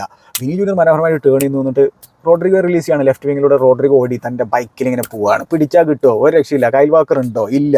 അക്കാഞ്ചിയാണ്. അക്കാഞ്ചിക്ക് ഒരു ഫുട്ട് റേസ് നടത്തി കഴിഞ്ഞാൽ വിജയിക്കാൻ പറ്റില്ല. പക്ഷേ സ്റ്റിൽ ബോക്സിലേക്ക് റോഡ്രിഗോയുടെ ഒപ്പം ഓടി എങ്ങനെയൊക്കെയോ അക്കാഞ്ചി എത്തിയിട്ടുണ്ടായിരുന്നു. റുബൻ ഡിയാസും കൂടി ഓടി എത്തിയെന്നാണ് എനിക്ക് തോന്നുന്നത്. പക്ഷേ അവിടെ ഈ ക്വിക്ക് ഫീറ്റ് കാഴ്ചവെക്കാണ് റോഡ്രിഗോ. പക്ഷേ അവിടെ ഒരു സ്ലൈറ്റ് ഡിഫ്ലക്ഷൻ ഉണ്ട്. ആ ഡിഫ്ലക്ഷനാണ് ഗോളിൽ അത് കലാശിയുമാണെങ്കിൽ പറയാൻ പറ്റും. പക്ഷേ അവിടെ കമ്പോഷർ റോഡ്രിഗോ കാഴ്ചവെച്ചുള്ളത് മികച്ചത് തന്നെയാണ്. ഒരു രക്ഷയില്ല. അങ്ങനെ അത് ഒറ്റയ്ക്ക് മറികടന്ന് കൊണ്ടിട്ട് വലയിലേക്ക് ഇങ്ങനെ നീങ്ങി മെല്ലെ ഇങ്ങനെ പോവുകയാണ്. അങ്ങനെ റയൽ മാഡ്രിഡ് മത്സരത്തെ അങ്ങോട്ട് ടേൺ അറൗണ്ട് ചെയ്തിരിക്കുകയാണ്. Rodrigo first half of the സീസണിൽ ഇത്തിരി ഇൻകൺസിസ്റ്റൻ്റ് ആയിരുന്നു എന്നുള്ളത് നമുക്കറിയുന്നൊരു സംഭവമാണ്. അദ്ദേഹം പല ഏരിയയിലും കളിക്കുന്നത്, റൈറ്റിലും ഫോൾസ് നൈനായിട്ടും ഒക്കെ കളിക്കുന്നതായിരുന്നു. ലെഫ്റ്റിലേക്ക് അദ്ദേഹത്തെ കളിപ്പിക്കുന്ന സാഹചര്യത്തിൽ ഒരു ഇമ്പാക്റ്റ് ഉണ്ടാക്കുന്നത് കാർലോ ആഞ്ചലോട്ടി കാണുന്നുണ്ടായിരുന്നു. അപ്പോൾ ഈ മത്സരത്തിലും അദ്ദേഹം ലെഫ്റ്റിൽ തന്നെ കളിക്കുന്ന ഒരു ഇമ്പാക്റ്റ് ഉണ്ടാക്കുകയാണ്. അപ്പോൾ അങ്ങനെ റയൽ മാഡ്രിഡ് മത്സരത്തിലേക്ക് തിരിച്ചു വരുന്നു. റയൽ മാഡ്രിഡിൻ്റെ റെസിലിയൻസ്, അവരുടെ കംബാക്ക് ചെയ്യാനുള്ള മെൻറ്റാലിറ്റി, അതിനൊക്കെ നമ്മൾ ക്രെഡിറ്റ് കൊടുക്കണം എന്നുള്ള കാര്യത്തിൽ സംശയമൊന്നുമില്ല. പിന്നെ മത്സരം പുരോഗമിക്കുന്നു. ഫെഡെ വാൽവെർദയുടെ ഒരു ഷോട്ട് നമ്മൾ കാണുകയാണ്, അത് സ്ട്രൈറ്റ് ടു കീപ്പർ ആകുന്ന ഒരു സാഹചര്യം. വിനീഡ് ഔട്ട്സൈഡ് ദ ബോക്സ് എന്നുള്ള അറ്റംപ്റ്റ്, വേവേഡ് അറ്റംപ്റ്റ് നമ്മൾ കാണുന്നു. ഇതിനിടയിൽ മനോഹരമായിട്ടുള്ള ഒരു ബ്ലോക്ക് നടത്തുകയാണ് ചെമേനി ഗ്രീലിഷിൻ്റെ അറ്റംപ്റ്റിൽ. അപ്പോൾ ഈ ഒരു സാഹചര്യത്തിൽ എന്താണ്, അവരൊരു ലെഫ്റ്റ് സൈഡിൽ ഒരു ഓവർലോഡ് സൃഷ്ടിക്കുകയാണ്. റോഡ്രിയും ഗ്രീലിഷും കൊവാച്ചിച്ച് വളരെ റെയറായിട്ട് ബോക്സിലേക്ക് കാണുന്നുള്ള ഒരു സാഹചര്യമാണ്. അങ്ങനെ അതൊരു ഷോട്ടിൽ കലാശിക്കുകയാണ് ഗ്രീലിഷിൻ്റെ ഒരു ചാൻസ്. അത് പക്ഷേ മനോഹരമായിട്ട് ചെമേനി ബ്ലോക്ക് ചെയ്യുന്ന ഒരു അവസരം നമ്മൾ കാണണം. പിന്നെ റുബൻ ഡിയാസിൻ്റെ ഒരു ബ്യൂട്ടിഫുൾ ചാലഞ്ച് ആ മിഡ് ഏരിയയിൽ നമ്മൾ കാണാണ്. അത് ആ ചാലഞ്ച് മിസ് ടൈം ആയിരുന്നെങ്കിൽ സ്വാഭാവികമായിട്ട് യെല്ലോ കാർഡ് കിട്ടും. അത് ചാലഞ്ച് അത് മിസ്സായിരുന്നെങ്കിൽ ജൂഡ് ബെല്ലിംഗാം ഡ്രൈവ് ചെയ്ത് ബോക്സിലേക്ക് പോകുന്ന ഒരു സാഹചര്യം വന്നേനെ. പക്ഷേ അതൊരു ക്ലീൻ ചാലഞ്ചാണ്. ജൂഡ് ബെല്ലിംഗാം ഹാപ്പി ആയിരുന്നില്ല, പക്ഷേ അതൊരു ക്ലിയർ ചാലഞ്ചായിട്ടാണ് എനിക്ക് തോന്നിയിട്ടുണ്ടായിരുന്നത്. പിന്നെന്താണ്, റോഡ്രിഗോയുടെ മറ്റൊരു കിടിലൻ ഓപ്പർച്യൂണിറ്റി അദ്ദേഹത്തിന് കിട്ടിയിട്ടുണ്ടായിരുന്നു. അദ്ദേഹം സ്ലൈസ് ചെയ്തു ഔട്ട് സൈഡ് ബോക്സിൽ നിന്ന്, സ്ലൈസ് ചെയ്തു, സാധനം പുറത്തേക്കാണ് പോയിട്ടുണ്ടായിരുന്നത്. പക്ഷേ അതെങ്ങനെയാണ് വരുന്നത് വെച്ചാൽ മാൻ സിറ്റിയുടെ ഒരു അറ്റാക്കാണ്. അങ്ങനെ മാൻ സിറ്റിയുടെ അടുത്തുനിന്ന് ബോൾ റോഡ്രിഗോ വിൻ ചെയ്യുന്നത് എവിടെ നിന്നാണെന്ന് അറിയോ? റയൽ മാഡ്രിഡിൻ്റെ ബോക്സിന് തൊട്ട് പുറത്തുനിന്ന്. എന്നിട്ട് ആ കൗണ്ടർ അറ്റാക്കിൽ റോഡ്രിഗോയും വിനി ജൂനിയറും മാത്രമേ ഇൻവോൾവ് ആയിട്ടുള്ളൂ. അപ്പോൾ അതാണ് ഇവർ തമ്മിലുള്ള ഒരു റാപ്പ്, ഇവർ തമ്മിലുള്ള വേവ് ലെങ്ത്, ഇവർ തമ്മിലുള്ള ഒരു കണക്ഷൻ ഒരു രക്ഷയില്ല എന്നുള്ളതാണ്. അവരുടെ പേസും ഭീകരമാണ്, പിടിച്ചാൽ കിട്ടുന്നില്ല. അങ്ങനെ റോഡ്രിഗോ അവിടെ ബോൾ വിൻ ചെയ്തതിനു ശേഷം വിനി ജൂനിയർക്ക് കൊടുക്കുകയാണ്. വിനി ജൂനിയറിൻ്റെ അവിടെയുള്ള അവിടെ ബോൾ സെക്യൂർ ചെയ്തുള്ള രീതി, ആ ഒരു ഹോൾഡ് അപ്പ് പ്ലേ മികച്ചതായിരുന്നതാണ്. അദ്ദേഹം ആ ഒരു മിഡ് ഏരിയയിലേക്ക് ഇറങ്ങി വന്നിട്ടാണ് അവിടെ നിന്നാണ് ബോൾ റിസീവ് ചെയ്യുന്നത്. ബ്യൂട്ടിഫുൾ ആയിട്ടുള്ള ഹോൾഡ് അപ്പ് പ്ലേ നടത്തുന്നു. അതിനുശേഷം റോഡ്രിഗോ റിലീസ് ചെയ്യുന്ന ഒരു ബാക്ക് ഹീൽ കൊടുത്തു എന്നുള്ളതാണ് എൻ്റെ ഒരു സംശയം. അങ്ങനെ റോഡ്രിഗോ റിലീസ് ചെയ്യുന്നു, റോഡ്രിഗോ അതുമായിട്ട് പോകുന്നു. വിനി ജൂനിയർ വീണ്ടും മുമ്പോട്ട് പോകുന്നു. വിനി ജൂനിയറും പിക്ക് ചെയ്യുന്നു ആ ലെഫ്റ്റ് സൈഡിലൂടെ റൺ ചെയ്തിട്ടുള്ള വിനി ജൂനിയർ. എന്നിട്ട് ഈ റോഡ്രിഗോയുടെ റണ്ണിനായിട്ട് വെയിറ്റ് ചെയ്യുന്നു. എന്നിട്ട് ആ ലെഫ്റ്റ് സൈഡിൽ നിന്ന് റോഡ്രിഗോ എഡ്ജ് ഓഫ് ദി ബോക്സിലേക്ക് വരുമ്പോൾ അദ്ദേഹത്തിന് കൊടുക്കുന്നു. റോഡ്രിഗോയുടെ അറ്റംപ്റ്റ് പക്ഷേ സ്ലൈസ് ചെയ്ത് വിടുകയാണ് അദ്ദേഹം. അപ്പോൾ അതൊരു ഓപ്പർച്യൂണിറ്റി ആയിരുന്നു റയലിനെ സംബന്ധിച്ചോളം. അപ്പോൾ ഈ മത്സരത്തിലെ സത്യം പറഞ്ഞു കഴിഞ്ഞാൽ റയൽ മാഡ്രിഡ് ഈ 2-1 ആകുന്ന സാഹചര്യത്തിൽ അവർക്ക് ലീഡ് ഉയർത്താനുള്ള അവസരങ്ങൾ കിട്ടിയിട്ടുണ്ടായിരുന്നു, അല്ലെങ്കിൽ അവർ അത്തരത്തിലുള്ള സിറ്റുവേഷൻസ് ക്രിയേറ്റ് ചെയ്തിട്ടുണ്ടായിരുന്നു. ക്ലിയർ കട്ട് ഓപ്പർച്യൂണിറ്റീസ് ആയിട്ട് 1-2 നമുക്ക് പറയാൻ പറ്റുമെങ്കിലും അവർക്ക് സിറ്റുവേഷൻസ് ക്രിയേറ്റ് ചെയ്യാൻ പറ്റുന്നുണ്ടായിരുന്നു. അവർക്ക് ബെറ്റർ ഡിസിഷൻ മേക്കിംഗ് ഉണ്ടായിരുന്നെങ്കിൽ, ബെറ്റർ എന്താ പറയുക efficiency in front of the goal ഉണ്ടായിരുന്നെങ്കിൽ അവർക്ക് ഈ ഒരു ടൈൽ ഒരു മേൽക്കോയ്മ ഫസ്റ്റ് ലെഗിൽ നേടാൻ സാധിച്ചേനെ എന്നുള്ളതാണ് എൻ്റെ ഒരു കാഴ്ചപ്പാട്. പ്രത്യേകിച്ച് സെക്കൻഡ് ഹാഫിൽ വിനി ജൂനിയർക്കൊക്കെ കിട്ടിയിട്ടുള്ള ആ ഒരു ഓപ്പർച്യൂണിറ്റി, അതൊക്കെ അദ്ദേഹം ഗോളാക്കണമായിരുന്നു. അത് 2-1 എന്നുള്ള നിലനിൽക്കുന്ന സാഹചര്യത്തിലാണ് ആ ഒരു ഓപ്പർച്യൂണിറ്റി കിട്ടിയിട്ടുണ്ടായിരുന്നത്. അത് ഗോളാക്കണമായിരുന്നു. അത് ഗോളാക്കിയിരുന്നെങ്കിൽ 3-1 ആകുമായിരുന്നു. അപ്പോൾ അതിൽ നിന്ന് തിരിച്ചു വരാമെന്ന് പറഞ്ഞാൽ മാൻ സിറ്റി സംബന്ധിച്ചോളം കാര്യങ്ങൾ കുറേ കൂടി ബുദ്ധിമുട്ടായി. ഇവനെന്ന് മാത്രമല്ല അവർ മെൻ്റലി കുറേ കൂടി ഡൗൺ ആയി പോയേനെ. 2-1 നിൽക്കുന്ന സാഹചര്യത്തിൽ എപ്പോഴും മത്സരത്തിലേക്ക് തിരിച്ചു വരാം എന്നൊരു മെൻറ്റാലിറ്റി ആയിരിക്കും എല്ലാ ടീമിനും ഉണ്ടാവുക. അത് എവിടെയാണെങ്കിലും. പ്രത്യേകിച്ച് മാൻ സിറ്റിയും നല്ല റെസിലിയൻ്റ് ആയിട്ടുള്ള ഒരു യൂണിറ്റ് തന്നെയാണ്. അവർ റെയിനിങ് ചാമ്പ്യന്മാരാണ്, റെയിനിങ് ട്രബിൾ വിന്നേഴ്സാണ് എന്നുള്ള കാര്യം ഓർക്കേണ്ടതായിട്ട്. അപ്പോൾ അത്തരത്തിൽ അവരും മെൻറ്റാലിറ്റിയുടെ കാര്യത്തിൽ ഒട്ടും മോശമൊന്നുമില്ല എന്നുള്ളത് നമുക്ക് അറിയുന്നൊരു സംഭവമാണ്. അപ്പോൾ 2-1 നിൽക്കുമ്പോഴും 3-1 നിൽക്കുമ്പോഴും മൊത്തത്തിൽ മത്സരത്തിൻ്റെ ഗതിക്ക് ഒരു മാറ്റം വരും. അപ്പോൾ അങ്ങനെയുള്ള ഓപ്പർച്യൂണിറ്റീസ് റയൽ മാഡ്രിഡ് കിട്ടിയിട്ടുണ്ടായിരുന്നു. അത് അവർ തന്നെയാണ് കൊണ്ടു തൊലച്ചത്. അപ്പോൾ അതിന് എന്താണ് മാൻ സിറ്റി മറുപടി കൊടുക്കുകയും ആ എഫിഷ്യൻസി ഇല്ലായ്മയ്ക്ക് വലിയ വില കൊടുക്കേണ്ട ഒരു സാഹചര്യമാണ് റയൽ മാഡ്രിഡ് ഉണ്ടായിരുന്നതാണ് ഞാൻ മനസ്സിലാക്കുന്നത്. അങ്ങനെ ഈ ഫസ്റ്റ് ഹാഫിൽ മറ്റൊരു മൊമെൻറ്റ്, ഈ ഫിൽ ഫോഡൻ ആ ഒരു മിഡ് ഏരിയയിലേക്കൊക്കെ ഇറങ്ങി വരുന്നുണ്ടായിരുന്നു. ഈ ടോണി ക്രോസിൽ നിന്നും അദ്ദേഹം മാറി വരുന്ന സാഹചര്യം. അങ്ങനെ മിഡിലേക്ക് വന്നിട്ട് ബോൾ മുമ്പോട്ട് കൊടുക്കാൻ ശ്രമിക്കുമ്പോൾ ലെഫ്റ്റ് ഹാഫ് സ്പേസിൽ ആരുമില്ല. അതായത് ഈ കൊവാച്ചിച്ചൊന്നും അങ്ങോട്ടേക്ക് നീങ്ങി നിൽക്കുന്ന ഒരു സാഹചര്യം ഉണ്ടായിരുന്നില്ല. പിന്നെന്താണ്, ബെർണാർഡോ സിൽവ പോലും മിസ്റ്റേക്സ് വരുത്തുന്ന, അല്ലെങ്കിൽ അദ്ദേഹത്തിൻ്റെ അടുത്ത് പോലും ബോൾ റയൽ മാഡ്രിഡ് വിൻ ചെയ്യുന്ന സാഹചര്യം ഉണ്ടായിരുന്നുള്ള കാര്യം ഓർക്കേണ്ടതാണ്. ബെർണാർഡോ സിൽവക്ക് വളരെ എന്താ പറയുക പ്രസ് റെസിസ്റ്റൻ്റ് ആണ്. അദ്ദേഹത്തിൻ്റെ അടുത്ത് ബോൾ വിൻ ചെയ്യുക എന്ന് പറഞ്ഞാൽ വളരെ ബുദ്ധിമുട്ടുള്ള സാഹചര്യമാണ്. പക്ഷേ അങ്ങനെയും സാഹചര്യങ്ങൾ ഉണ്ടായിരുന്നതാണ്. പക്ഷേ റയലിനെ സംബന്ധിച്ചിടത്തോളം ഈ ജൂഡ് ബെല്ലിംഗാമിൽ നിന്ന് കൂടുതൽ പ്രതീക്ഷിച്ചിട്ടുണ്ടായിരുന്നു റയൽ മാഡ്രിഡ്. അത് അവർക്ക് കിട്ടിയില്ല. കാർലോ ആഞ്ചലോട്ടി മത്സരത്തിന് ശേഷം ജൂഡ് ബെല്ലിംഗാം നല്ല രീതിയിൽ കളിച്ചു എന്നൊക്കെയാണ് പറഞ്ഞതെങ്കിലും പോരായിരുന്നു. പ്രത്യേകിച്ച് ഓൺ ദ ബോൾ അദ്ദേഹം മോശമായിരുന്നു എന്നാണ് ഞാൻ മനസ്സിലാക്കുന്നത്.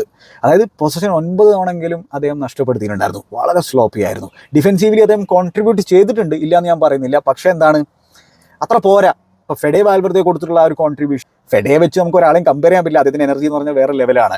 മത്സരത്തിന് ശേഷം ഞങ്ങൾ പറഞ്ഞത് ഫറ്റീഗ് ഉണ്ടായിരുന്നതാണ്. അതുകൊണ്ടാണ് സെക്കൻഡ് ഹാഫിൽ കാര്യമായിട്ട് പ്രസ് ചെയ്യാൻ പറ്റാതിരുന്നതാണ്. പക്ഷേ ഫറ്റീഗ് ഒന്നും നമുക്ക് ഫെഡെ വാൽവെർദയുടെ ഗെയിമിൽ കാണാൻ പറ്റുന്നുണ്ടായിരുന്നില്ല. അദ്ദേഹം വേർത്തോന്ന് പോലുള്ള ഒരു സംശയമായിരുന്നതാണ്. കാരണം അജാതി രീതിയിൽ വർക്ക് റേറ്റും കാര്യങ്ങളും കൊടുത്തിട്ട് ഈവൻ ആ ഒരു ഗോൾ അടിച്ചിട്ട് ചെങ്ങായിക്ക് ഒരു പ്രശ്നമില്ലാത്ത പോലെയാണ് കളിക്കുന്നുണ്ടായിരുന്നത്. എങ്ങനെ സാധിക്കുന്നാവോ?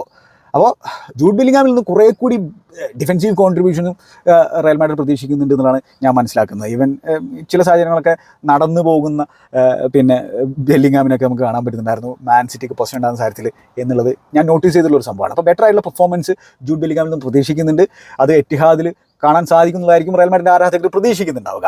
എന്തായാലും അങ്ങനെ ആ ഒരു ഫസ്റ്റ് ഹാഫ് വരുന്ന കാര്യത്തിൽ 7 അറ്റംപ്റ്റുകൾ റയൽ മാഡ്രിഡ് നടത്തുന്നു. 4 അറ്റംപ്റ്റുകൾ മാത്രമേ മാൻ സിറ്റിയുടെ ഭാഗത്ത് ഉണ്ടായിരുന്നുള്ളൂ. 37% പൊസിഷനെ റയൽ മാഡ്രിഡ് ഉണ്ടായിരുന്നുള്ളൂ. പക്ഷേ എന്താണ് അവർ ആ ഒരു ഗോളിന് പുറകിൽ പോയതിനു ശേഷം തിരിച്ചു വന്നിട്ടുള്ള രീതിയും കാര്യങ്ങളൊക്കെ കൺസിഡർ ചെയ്യുമ്പോൾ അതിൽ ഒരു എലമെൻറ്റ് ഓഫ് ലക്കൊക്കെ ഉണ്ട് ആ ഒരു കമവിംഗയുടെ ഗോളിൽ. പക്ഷേ സ്റ്റിൽ എന്താണ് അവർ ചാൻസുകൾ ക്രിയേറ്റ് ചെയ്യുന്നുണ്ടായിരുന്നുള്ളത് എടുത്ത് പറഞ്ഞായിട്ടുള്ള സംഭവമാണ്.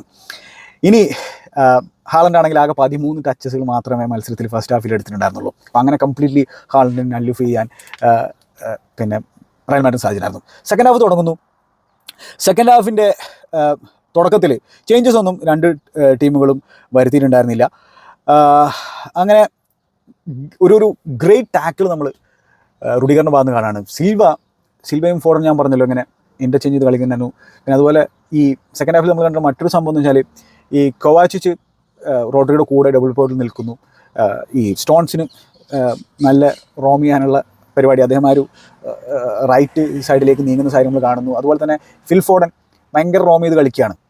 അദ്ദേഹം ആ ഒരു റൈറ്റ് ഏരിയ മാത്രമല്ല കോൺസെൻട്രേറ്റ് ചെയ്യുന്നുണ്ടായിരുന്നു, അദ്ദേഹം ഇങ്ങനെ ലെഫ്റ്റ് ഏരിയയിലേക്കൊക്കെ ഡ്രാഗ് ചെയ്ത് പോകുന്ന സാഹചര്യം. ഈവൻ ഫസ്റ്റ് ഹാഫിൽ അത് കാണാൻ പറ്റുന്നതായിരുന്നു, പക്ഷേ സെക്കൻഡ് ഹാഫിൽ അത് കൂടുതൽ കാണുകയാണ്. അദ്ദേഹം ആ ഒരു പോക്കറ്റ് ഓഫ് സ്പേസ് ഇങ്ങനെ കണ്ടെത്തുകയാണ്, ആ ഒരു മിഡ്ഫീൽഡിനും ഡിഫൻസിനും ഇടയിലുള്ളൊരു സ്പേസ്. മാത്രമല്ല ഈ റയൽ മാഡ്രിഡ് ആണെങ്കിൽ ഇങ്ങനെ വലിഞ്ഞ് പോകുന്ന ഒരു സാഹചര്യം നമുക്ക് സെക്കൻഡ് ഹാഫിൽ കാണാൻ പറ്റുന്നുണ്ടായിരുന്നു. അവരുടെ പ്രസ്സിങ്ങിൻ്റെ ഇൻറ്റൻസിറ്റി കുറഞ്ഞിട്ട് പിന്നെ തീരെ ഇല്ലാതാകുന്ന സാഹചര്യം നമ്മൾ കാണുന്നുണ്ടായിരുന്നു. അത് റയൽ മാഡ്രിഡിന് പണി കിട്ടിയിട്ടുണ്ടായിരുന്നു. അപ്പോൾ അതിനുള്ള കാരണങ്ങൾ എന്തൊക്കെയാണെന്ന് വെച്ച് കഴിഞ്ഞാൽ, ഒന്ന് ആ ഒരു ഡബിൾ പോർട്ടിൽ നിന്ന് പ്രസ് ചെയ്യുന്നത് ഒന്ന് കമവിംഗയും ടോണി ക്രോസുമാണ്. അപ്പോൾ ടോണി ക്രോസിനെ ഡ്രാഗ് ചെയ്യുന്നുണ്ടായിരുന്നു. അപ്പോൾ അദ്ദേഹം എന്താണ് ഗ്രേറ്റ് ഫുട്ബോളറാണ്, യുണീക്ക് പീസാണ്, സംശയമില്ലാത്തൊരു കാര്യമാണ്, ഗ്രേറ്റ് ഇമ്പാക്റ്റ് ഈ മത്സരത്തിൽ ഉണ്ടാക്കിയിട്ടുണ്ട്. പക്ഷേ ഒരു 60 മിനിറ്റ് കഴിഞ്ഞാൽ അദ്ദേഹത്തെ സബ്സ്റ്റിറ്റ്യൂട്ട് ചെയ്യേണ്ടതായിട്ടുണ്ടായിരുന്നു എന്നുള്ളതാണ് എൻ്റെ ഒരു കാഴ്ചപ്പാട്. കാരണം പണ്ടും അദ്ദേഹത്തിന് കാര്യമായിട്ടുള്ള ലെഗ്സ് ഒന്നും ഇല്ല, അത്ര അത്ലറ്റിക് ആയിട്ടുള്ള ഒരു ഫുട്ബോളർ അല്ല. പക്ഷേ ഈ മത്സരത്തിൽ അദ്ദേഹത്തിൻ്റെ ആ ഒരു ഫിസിക്കാലിറ്റി ഡ്രെയിൻ ചെയ്യുന്നതായിട്ട് നമുക്ക് കാണാൻ പറ്റുന്നുണ്ടായിരുന്നു. കാരണം അദ്ദേഹം ഇങ്ങനെ ഡ്രാഗ് ചെയ്യല്ലേ.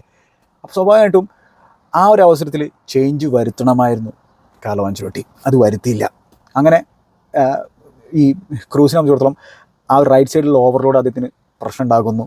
ക്രൂസിന് മാത്രമല്ല കമവിംഗയ്ക്കും അത് പ്രശ്നമാകുന്നു. അങ്ങനെയാണ് ആ ഒരു ഗോൾ അവിടെ ഫിൽ ഫോഡൻ കണ്ടെത്തുന്നത്. അപ്പോൾ അതിന് മുമ്പായിരുന്നു ആ ഒരു വിനി ജൂനിയറിൻ്റെ ചാൻസ് ഉണ്ടായിരുന്നു കേട്ടോ.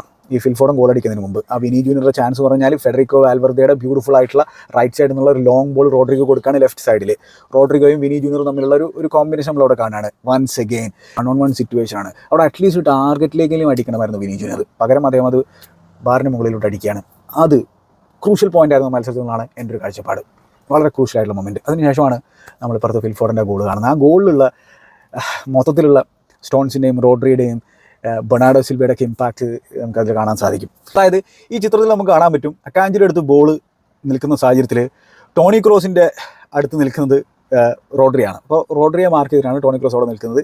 കമവിംഗ ഫോഡൻ്റെ അടുത്ത് നിൽക്കുന്നുണ്ട്. ഫോഡൻ ആ ഒരു ലെഫ്റ്റ് ഹാഫ് സ്പേസിലാണ് നിൽക്കുന്നത്. ഇനി അക്കാഞ്ചി എന്ത് ചെയ്തെന്ന് വെച്ചാൽ ആ ബോൾ റോഡ്രിക്ക് കൊടുക്കുന്നു. റോഡ്രിയുടെ അടുത്ത് തന്നെ ടോണി ക്രോസ് ഉണ്ട്. റോഡ്രി അത് റൈറ്റ് സൈഡിൽ നിൽക്കുന്ന ബെർണാർഡോ സിൽവ കൊടുക്കുകയാണ്. അപ്പോൾ ബെർണാർഡോ സിൽവ പിന്നെ ആ ബോളുമായിട്ട് കുറച്ച് നേരം നിൽക്കുന്നു. അപ്പോൾ മെൻഡി അങ്ങോട്ടേക്ക് അട്രാക്ട് ചെയ്യുന്നു. അപ്പോൾ മെൻഡിക്ക് ഒരു സഹായം കൊടുക്കാനായിട്ട് അവിടെ ഡബിൾ അപ്പ് ചെയ്യണം എന്നുള്ള ചിന്തയുമായിട്ട് ടോണി ക്രോസ് അങ്ങോട്ടേക്ക് പോകാനുള്ള ശ്രമമാണ്. അപ്പോൾ ഉടനെ തന്നെ ബെർണാർഡോ സിൽവ എന്ത് ചെയ്തെന്ന് വെച്ചാൽ സ്റ്റോൺസിന് പിക്ക് ചെയ്യാണ്. സ്റ്റോൺസ് എഡ്ജ് ഓഫ് ദ ബോക്സിലേക്ക് വന്നിട്ടുണ്ട്. അപ്പോൾ ആ സാഹചര്യത്തിൽ സ്റ്റോൺസ് ഫ്രീ ആണ്. അപ്പോൾ സ്റ്റോൺസ് ഫ്രീ ആണെന്ന് കാണുന്ന സാഹചര്യത്തിൽ കമവിംഗ സ്റ്റോൺസിലേക്ക് അട്രാക്ട് ചെയ്യപ്പെടുന്നു. ഈ ഒരു സാഹചര്യത്തിലാണ് നമ്മൾ ഫിൽ ഫോഡൻ്റെ പൊസിഷനിങ് നോക്കേണ്ടത്. കൃത്യമായിട്ടും ആ ഒരു എഡ്ജ് ഓഫ് ദ ബോക്സിൽ വന്ന് നിൽക്കുന്നുണ്ട്. ഫിൽ ഫോഡൻ ഫ്രീ ആയിട്ടാണ് നിൽക്കുന്നത്. ഫിൽ ഫോഡൻ ആ ബോൾ റിസീവ് ചെയ്യുന്ന ഉടനെ തന്നെ അദ്ദേഹത്തിൻ്റെ ലെഫ്റ്റ് ഫുട്ട് കൊണ്ട് ഷോട്ട് അൺലീഷ് ചെയ്യാണ്. ക്ലോസ് ഡൗൺ ചെയ്യാനൊന്നും സമയമില്ല. അപ്പോഴേക്കും ആ ഒരു ലെഫ്റ്റ് ഫുട്ടിൽ നിന്ന് ആ ഒരു സാധനം തെറിച്ച് പോയിട്ടുണ്ടായിരുന്നു.